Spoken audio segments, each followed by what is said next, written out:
আবু মাহজুরা রাদিয়াল্লাহু তাআলা আনহু কিভাবে মুসলিম হলেন আওয়াজ করে শুনেন। বিষ্ণু ঈসা ইসলাম হুনাইনের যুদ্ধ শেষে ফিরতেছেন, পথিমধ্যে বেলাল রাদিয়াল্লাহু তাআলা আনহু আজান দিচ্ছেন। তো পাশে ছিল মুশরিকদের একটা পল্লী, কিছু মুশরিক তরুণ বেলাল রাদিয়াল্লাহু তাআলা আনহু আজান দিচ্ছেন, ওই বাচ্চাগুলো মুশরিক, তো ওরা আজানকে ব্যঙ্গ করতেছে, বিকৃতি করে ওরাও আজান দিচ্ছে। উদ্দেশ্য হচ্ছে আজানকে নিয়ে ঠাট্টা করা। উদ্দেশ্য কি?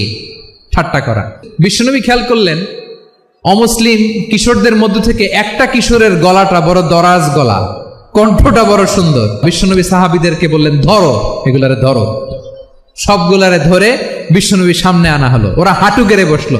বিশ্বনবী বললেন, তোমাদের মধ্যে কে যেন ব্যঙ্গ করে আজান দিচ্ছিল, তার গলাটা বড় উঁচু, গলার বেসটা বড় মজবুত, মেলোডিয়াস, সুমধুর কণ্ঠ। কে? আবু মাহজুরা বলে, আমার বন্ধুরা সবাই আমার দিকে আঙ্গুল দেখায়, আমি পড়ে গেছি বিপদে। রাসূল সাল্লাল্লাহু আলাইহি ওয়াসাল্লাম বাকি অমুসলিম তরুণদেরকে ছেড়ে দিলেন, বললেন তোমরা যাও। এবার আবু মাহজুরারে পাইছে।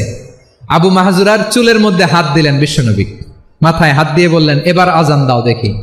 আবু মাহজুরা বলে, আমি তো আজান দিতে জানি না, কারণ আমি তো বেলালেরটা শুইনা দিছি, আমার তো মুখস্থ নাই, আমি তো আজান দিতে জানি না।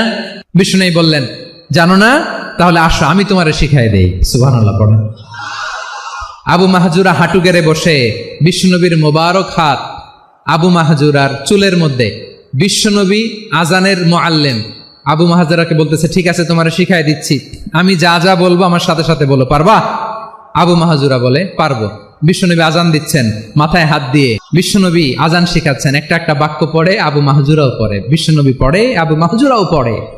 পুরো বাক্যগুলো যখন শেষ, আজান শেষ, আবু মাহজুরাও যখন পুরো আজান পড়লেন, আবু মাহজুরা বললেন, এতদিন মোহাম্মদের চেহারা দেখলে আমার ঘৃণা লাগতো, আজ থেকে মোহাম্মদের চেহারার চেয়ে প্রিয় চেহারা আমার কাছে নাই।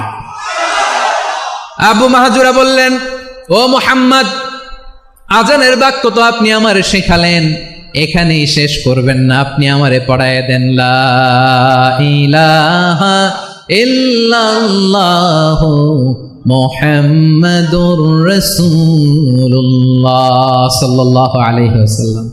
বিশ্বনবীর সাথে দাঁড়িয়ে উনি শাহাদা পড়ে মুসলমান হয়ে গেলেন।